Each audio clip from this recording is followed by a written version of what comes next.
LWO1 WeatherNet. Liftoff conditions looking pretty good. ESPS is ready for launch. Ignition. Liftoff. Falcon 9 has cleared the tower.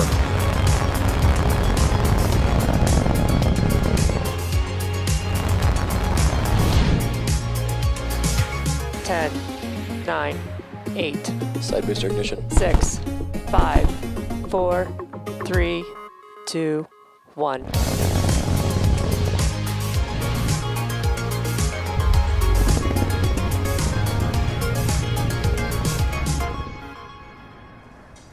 Good evening. It is Wednesday, April 28th, and you're looking at a live view of Falcon 9 as it awaits its 11:44 p.m. Eastern Time launch from Space Launch Complex 40 at Cape Canaveral Space Force Station. My name is Jesse Anderson, a lead manufacturing engineer here at SpaceX, joining you from our headquarters in Hawthorne, California.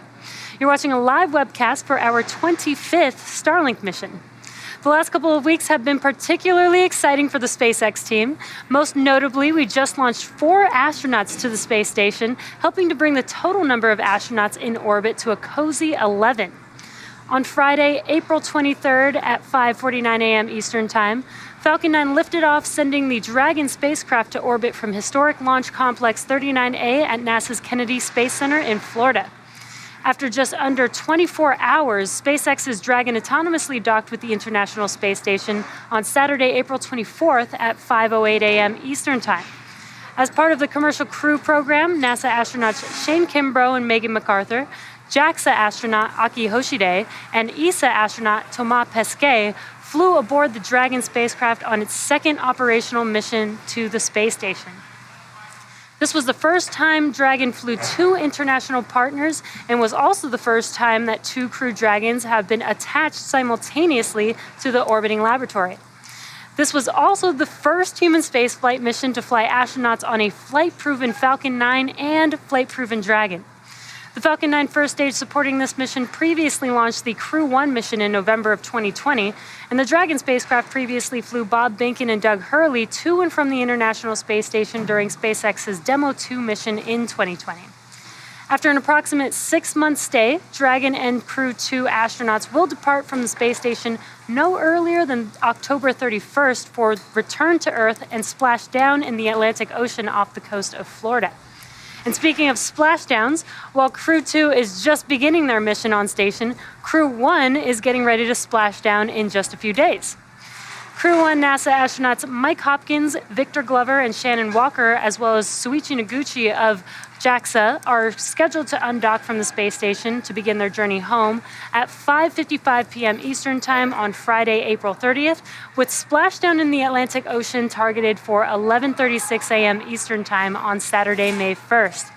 The Crew 1 astronauts have been aboard the space station for nearly 6 months conducting science and research experiments, so we're excited to bring them home in just a few short days. And as if flying humans to and from the space station wasn't exciting enough, NASA announced that they have selected Starship to land the first astronauts on the lunar surface since the Apollo program. Only 24 humans have been to the moon, including NASA astronaut Michael Collins, who passed away earlier today at the age of 90. Collins served as the pilot on the Apollo 11 mission that helped define a pivotal moment for our nation. It's been nearly 50 years since humanity last stepped foot on the moon, and we are honored to follow the path Michael Collins helped lay out years ago. Working with NASA to support a permanent human presence on the moon will require the safe and affordable transportation of crew and significant amounts of cargo. SpaceX's Starship spacecraft and Super Heavy rocket represent an integrated and fully reusable launch, propellant delivery, rendezvous, and planetary lander system. Flying between lunar orbit and the surface of the moon, Starship will carry crew and all of its supplies, equipment, and science payloads needed for extensive surface exploration. Since January 2020, the team has built 10 Starship prototypes, manufactured and tested more than 60 of Starship's Raptor engines, and conducted 6 suborbital flight tests, including 2 100-meter hops and 4 high-altitude flights. We also built a full-size Super Heavy booster as a part of a Pathfinder effort, and currently have 5 vehicles in production. This is truly an extraordinary time for America's human spaceflight program, and we can't wait to support NASA in this effort. In the meantime, let's take a look at the Falcon 9 currently awaiting launch on the pad.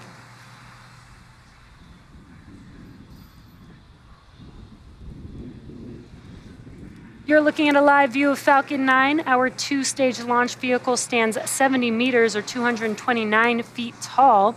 And when it's fully fueled, it'll hold just over 1 million pounds of propellant that the vehicle will burn through in less than 3 minutes after liftoff.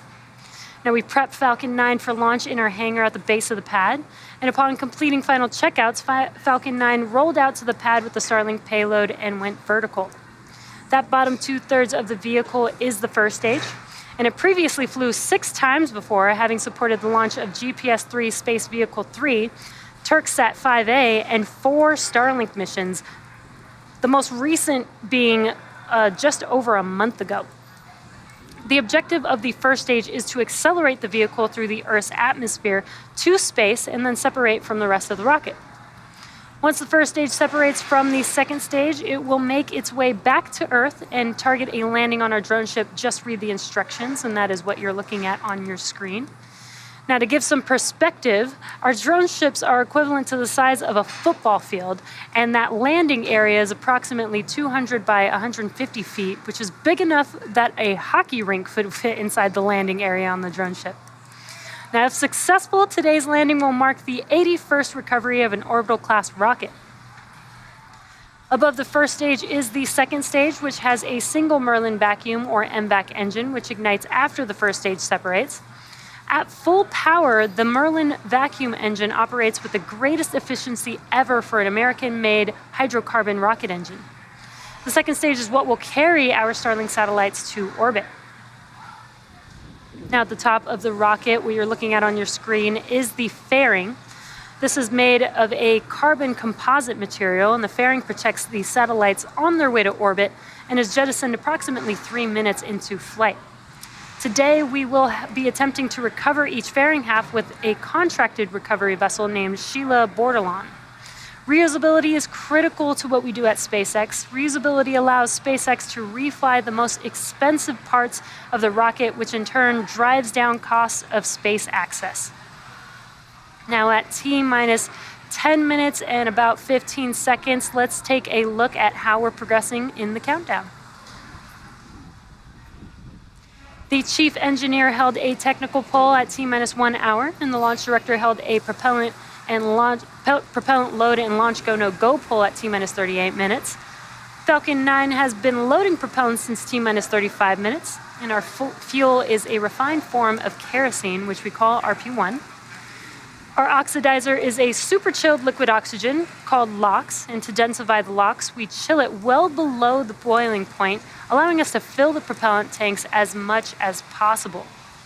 Now, we use the same propellant on both stages, as the second stage is primarily a short version of that first stage, which is one of our many reliability features of the Falcon design.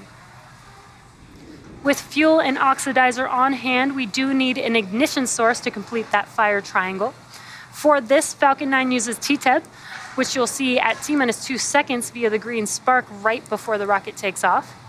In addition to RP1 and LOX aboard, Falcon 9 also uses helium to keep the tanks pressurized in flight and the propellant flowing correctly into the engines without air bubbles as the propellants deplete. Helium load began before the webcast went live and will continue to top off until a minute and a half before launch. Now, very shortly, we will open the pre-valves between the first stage engines and the propellant tanks.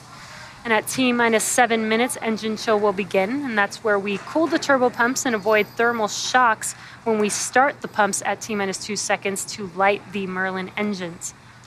The vehicle is healthy, and we are currently working, no issues. The range is green for launch.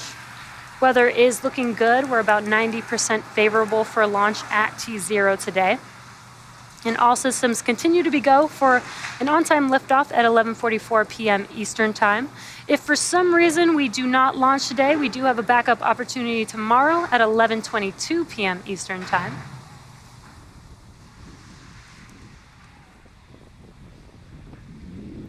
We talked a lot about human spaceflight activities at the front of the webcast. This is why SpaceX was founded. Ultimately, our goal is to enable regular human transport to and from the moon, Mars, and beyond. Our focus on human spaceflight played a significant role in our development of Starlink. It was critical that we build a constellation in a way that ensures space stays safe for all missions, particularly human spaceflight missions. So we approached our satellite constellation differently than others have in the past. We've talked previously on the webcast about how more satellites at a lower orbit result in better service, but characteristics of those lower orbits also help act as a natural debris removal system. Starlink satellites are designed to deorbit at the end of their useful life, but in the unlikely event that they don't, the natural gravitational pull of the Earth will pull them out of orbit so that they don't stay in space indefinitely. This is very different than traditional comm satellites at even slightly higher orbits that will be circling our Earth for hundreds of years. And unlike our Falcon 9 rocket, Starlink satellites are not designed to survive re-entry. In fact, Starlink satellites are designed to be fully demisable, meaning that they burn up when they re-enter the Earth's atmosphere. Beyond making sure satellites deorbit at the end of their useful life, we also need to ensure we didn't run into any other satellites or objects in space. We cannot talk about space safety without mentioning the amazing folks at the 18th Space Squadron who keep track of space debris so that we can effectively dodge it. 3 times per day, the orbit predictions for all Starlink satellites are uploaded to space-track.org, which is managed by the 18th Space Control Squadron. The 18th Space Control Squadron screens the predictions for conjunctions with tracked objects in their vicinity. The results of the screening are sent to each Starlink satellite so that they can avoid any objects that might cross their orbital path. SpaceX also uploads its own data to be used by the 18th Space Control Squadron for collision avoidance screening for other operators. In addition to working with the 18th Space Control Squadron, SpaceX is also working with NASA on these efforts. In March of 2021, Starlink and NASA signed a joint agreement to ensure deep levels of coordination, cooperation, and data sharing as it relates to space safety and collision avoidance. This agreement was signed after many months of SpaceX sharing all of the details of our satellite operations to ensure that NASA has a full understanding of our approach to space safety. This agreement helps establish a baseline of how all satellite operators might operate most safely, particularly as it relates to human spaceflight and the operation of critical science satellites. We are extremely proud of our efforts to not only provide internet access to the disconnected, but also ensure space remains a place where human spaceflight continues to grow. Now we're currently at T-minus 5 minutes from liftoff, and Falcon 9 is now moving into the final stages of the countdown. We're currently waiting for the transporter erector, or the TE, to retract. The TE is that structure that's right next to the vehicle on your screen. It's slightly behind the vehicle or to the left on your screen. First, the TE clamps will start to open, and then the transporter erector will begin to retract away from the rocket slightly.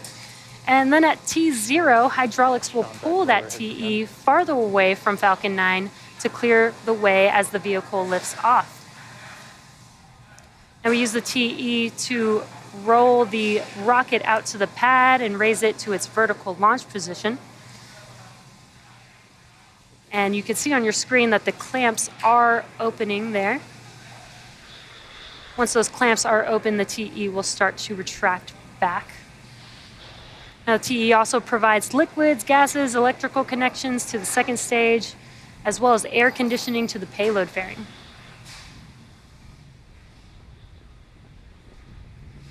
Now, it looks like those clamps are now complete opening up, so that transporter erector looks very, very slight, but you can kind of see it moving back on your screen.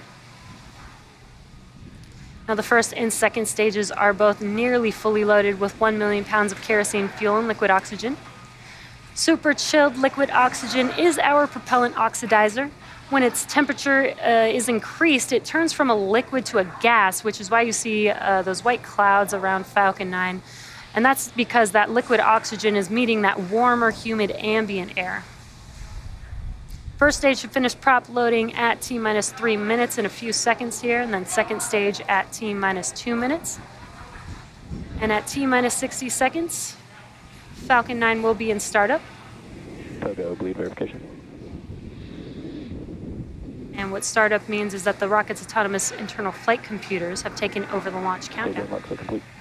There's that call out. That LOX load is now complete on both first and second stage. Now just inside T-minus 2 seconds, we light the Merlin M1D engines, and we use TTEB, as I mentioned earlier, as our ignition fluid. And when it mixes with the oxygen, it will burn a green-colored flame. And then we allow fuel into the thrust chamber, and the engine comes up to full power for liftoff at T0. The Starlink payload continues to be healthy, and the Falcon 9 team is tracking no issues on the rocket. Weather is still looking good for T0 today, and the range has cleared the surrounding ground, water, and airspace and are green for launch.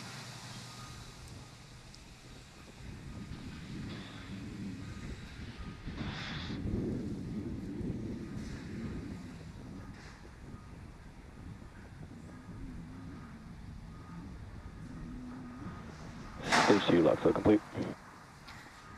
There's that call out that LOX load is now complete. Now that LOX loading is complete, we will start to vent the LOX line on the transporter erector. So as I mentioned, those white clouds earlier, you're going to see a lot more of it here shortly. And there you can kind of see it on your left-hand side. And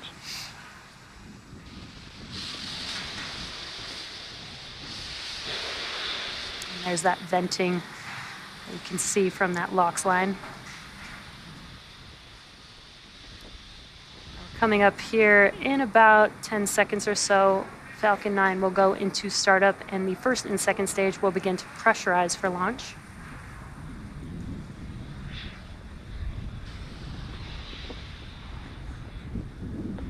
Falcon 9's in startup.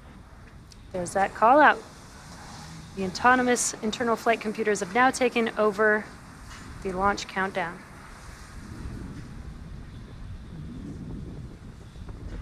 Stage 2, press for flight. Falcon 9, Starlink, LD is go for launch. And a great call out. We are go for launch here shortly, meaning all systems are ready for T0. T-minus 30 seconds. At T-minus 30 seconds, let's listen into the terminal count and watch as Falcon 9 takes our stack of Starlink satellites out into space. Stage 1, press for flight. T-minus 15 seconds. Falcon 9 is configured for flight. 10, 9, 8, 7, 6, 5, 4, 3, 2, 1, 0. Ignition and liftoff. Godspeed, Apollo 11 microcolumns. May the pursuit of exploration live on.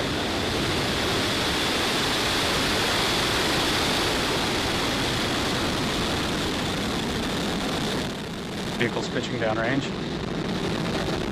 Stage 1, propulsion is nominal.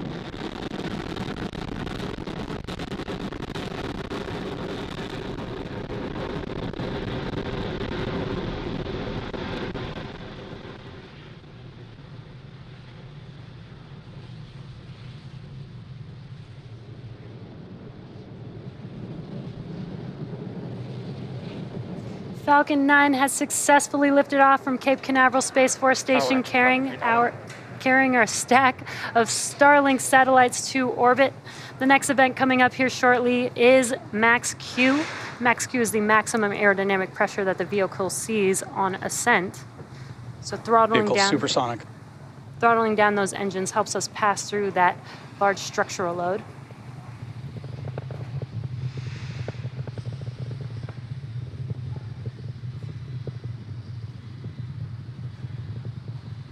Vehicle has reached maximum aerodynamic pressure. And there's that call out that we passed through Max Q. In about a minute, we'll have 3 events happening within seconds of each other. The first will be MECO, or main engine cutoff, followed by stage separation, and SES1, or second engine start 1. Now, MECO is where we shut down all 9 of the engines on the first stage. MVAC engine chill has started. Just a call out that the MVAC chill has begun on that second stage engine. So for MECO, we shut down all 9 of the engines, and that slows the vehicle down in preparation for that second event, which is stage separation. Stage separation is where the first stage separates from the second stage, and first stage will begin its journey back home, heading towards our drone ship Just Read the Instructions, while stage 2 continues on its journey with the third event, SES-1, or Second Engine Start 1. And that is where we light up that MVAC engine, and it propels the second stage along with the Starlink satellites towards its drop-off orbit.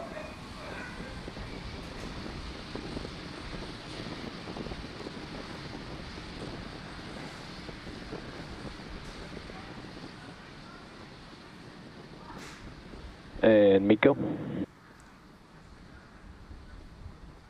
Stage separation confirmed.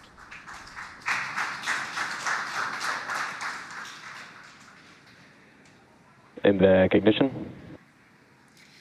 We had MECO and stage separation. On your left-hand screen is a view from the first stage. On your right-hand screen is a view of that second stage engine. You kind of saw a glow of that T-teb, that green flame, when we ignited that engine.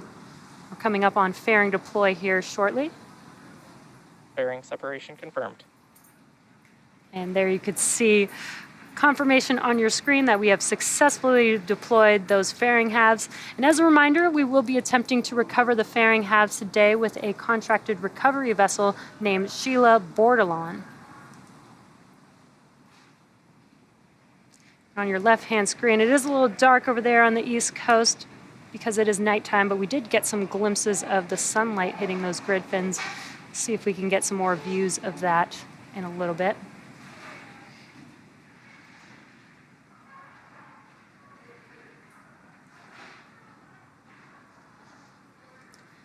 As stage 2 Acquisition of signal, Bermuda. As stage 2 takes our Starlink satellites to their targeted drop-off orbit, stage 1 will make its way back to Earth by executing 2 burns. The first is the entry burn, and that's where we light up 3 of the 9 M1D engines. And this will help to slow the stage down as it re-enters back into the upper parts of the Earth's atmosphere. The second of those 2 burns for that first stage is called the landing burn. And this is where a single engine, the center engine, will reignite and bring the vehicle speed down rapidly in order to touch down on that drone ship. As a reminder, we are attempting to land on Just Read the Instructions tonight. And those M1D engines do have a thrust of 190,000 pounds. So that lighting up that one single engine slows the entire vehicle down just enough to touch down on that drone ship. Stage 2 is still looking good, and what you're seeing on your screen is a view of that MVAC engine. Vehicle's following a nominal trajectory. Now, if you're just catching up with us, we had a successful launch of Falcon 9 from Cape Canaveral Space Launch Complex 40, and you're looking at a live view of the Falcon 9 second stage as it is making its way to deliver our Starlink payload to orbit. Stage 1 is currently cruising back to Earth towards our drone ship Just Read the Instructions out in the Atlantic Ocean. We're just about a minute away from the next event on that first stage. That'll be the entry burn. Again, Starlink satellites are going to a LEO orbit or low Earth orbit, about 550 kilometers above the Earth's surface. Now, most satellites are at 36,000 kilometers or in a geo or geostationary orbit. We are just about roughly 30 seconds away from that entry burn beginning.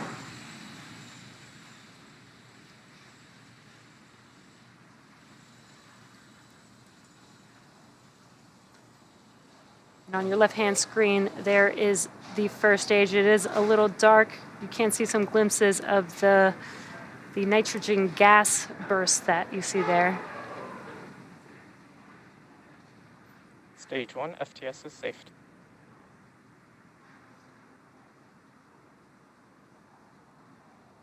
Stage 1 entry burn.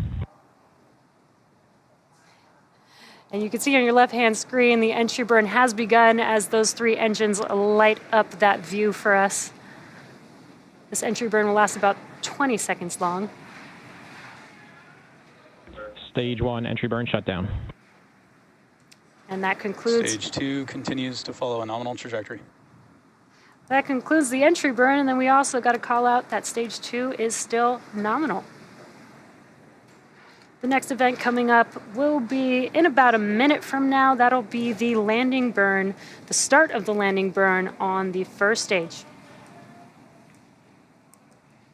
And what you're looking at live on your screen is a view from the second stage looking aft at the MVAC engine. That MVAC engine has a thrust of 220,500 pounds of thrust in a vacuum. It's very, very powerful engine taking our Starlink satellites to their targeted drop-off orbit. Stage 1 transonic. Still getting good call-outs on that first stage. We're about 15 seconds or so away from that landing burn beginning on the first stage. Stage 2 still looking good. Stage 1 landing burn. The landing burn has begun. Let's watch and see if this Falcon 9 can land on our drone ship. Just read the instructions. And a really cool onboard view. Stage 1 landing leg deploy.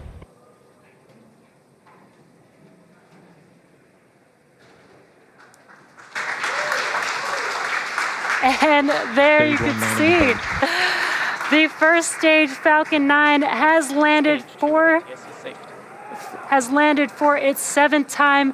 This marks our 81st successful recovery of an orbital class rocket, and again the 7th flight and 7th landing of this booster. And then we heard a good call out for SECO. That's second engine cutoff. Nominal parking orbit insertion. And a good orbital insertion. Expected loss of signal, Cape. Now stage 2 is going to coast in this orbit for the next 35 minutes or so. So while that happens, we'll keep you posted on where we are in the coast phase. We'll see you back here at T plus 45 minutes for a second stage relay.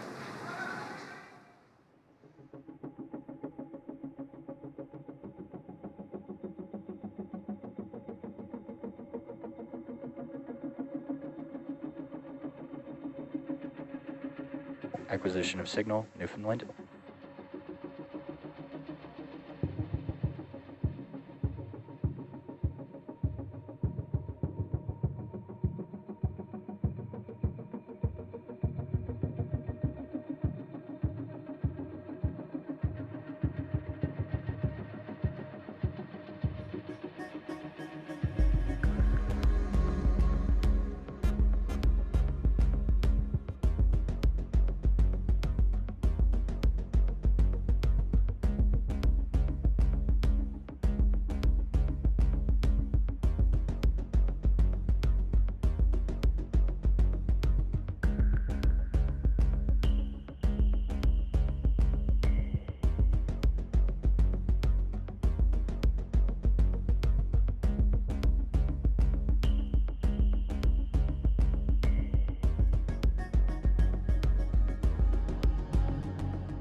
Expected loss of signal, Bermuda.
Expected loss of signal, Newfoundland.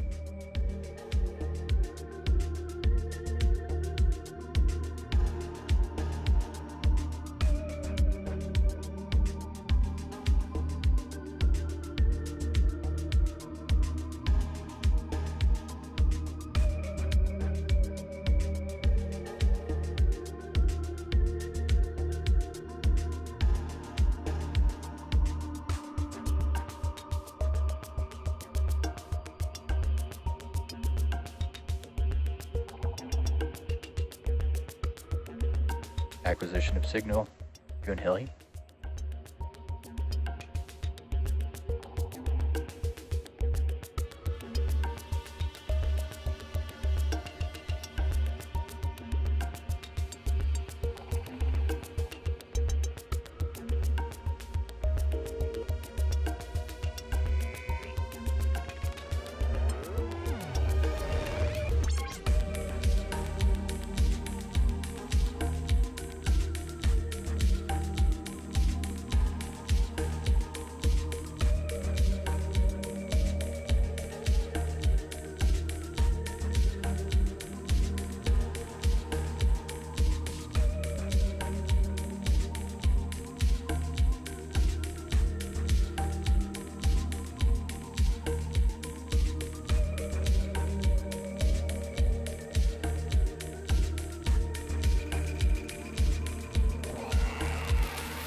Acquisition of signal, Diego Garcia.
Welcome back to the webcast for our 25th Starlink mission from Cape Canaveral Space Force Station.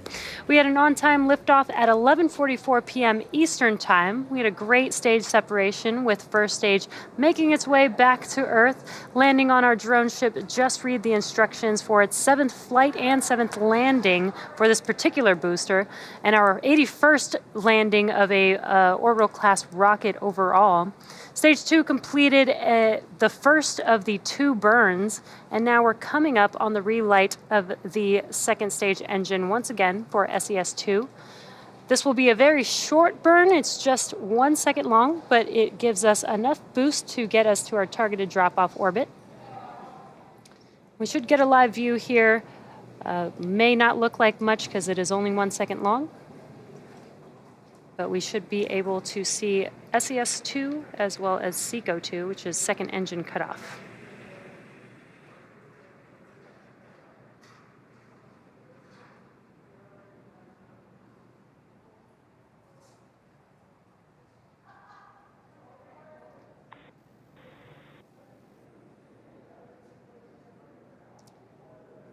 And there was SES-2 and SECO-2. As I mentioned, it was very quick, just 1 second. We are waiting on confirmation of good orbit here. Nominal orbit insertion. And there is that call out. We have a good nominal insertion. Again, our Starlink sats will ultimately end up in a LEO or low Earth orbit about 550 kilometers above the Earth's surface, which is different than your typical geostationary or GeoSat, which orbits roughly 36,000 kilometers above Earth. Now we have another 15-minute coast phase before we deploy our next batch of Starlink satellites into orbit. During this time, the spacecraft will start to spin, giving the Starlink satellites the momentum that they need to space themselves out over time after they deploy. So while this happens, sit back and continue listening to those super awesome space jams. We'll see you back here at T+1 hour and 3 minutes.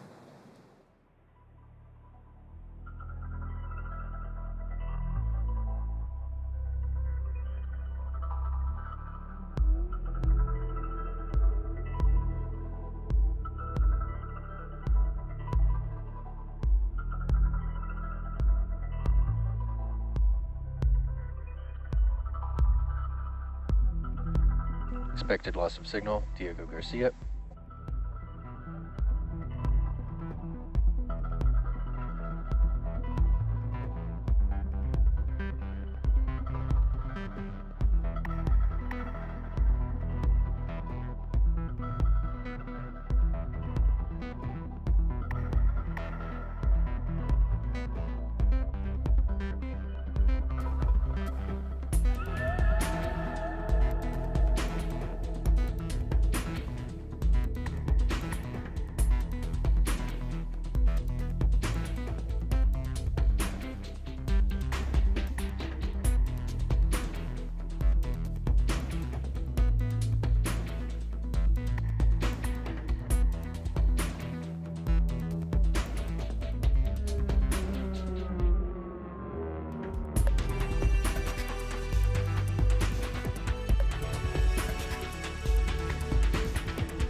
Welcome back to the webcast for our 25th Starlink mission.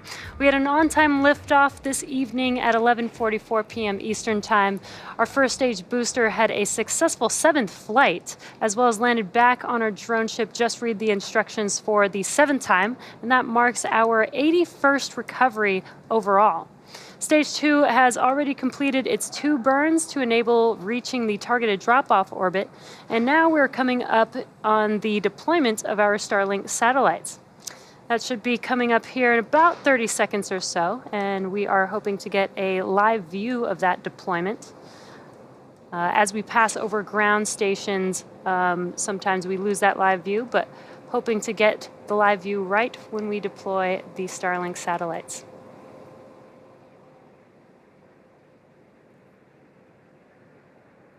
And there they are on your screen. An awesome view from space.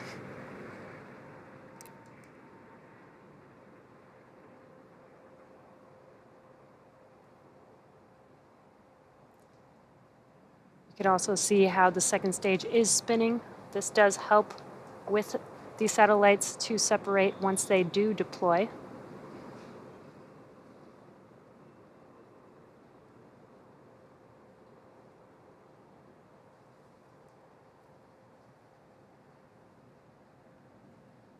Starlink deploy confirmed.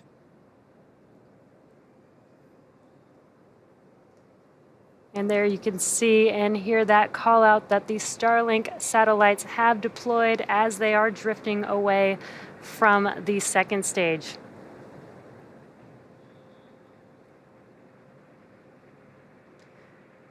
Now you may notice a slightly different look of these sats on this mission, as some have been painted white for thermal reasons. This will not impact the satellite brightness since the painted face is facing away from the Earth. And just a reminder that this is their drop-off orbit, so shortly they will deploy their solar array, and over the next few days and weeks they will distance themselves from each other and use their onboard ion thrusters to make their way to their operational orbit. And that brings our webcast to a close. Thank you to the range and the FAA for supporting today's mission. If you're interested in Starlink service, head over to starlink.com and sign up. Thanks for joining us and have a wonderful night.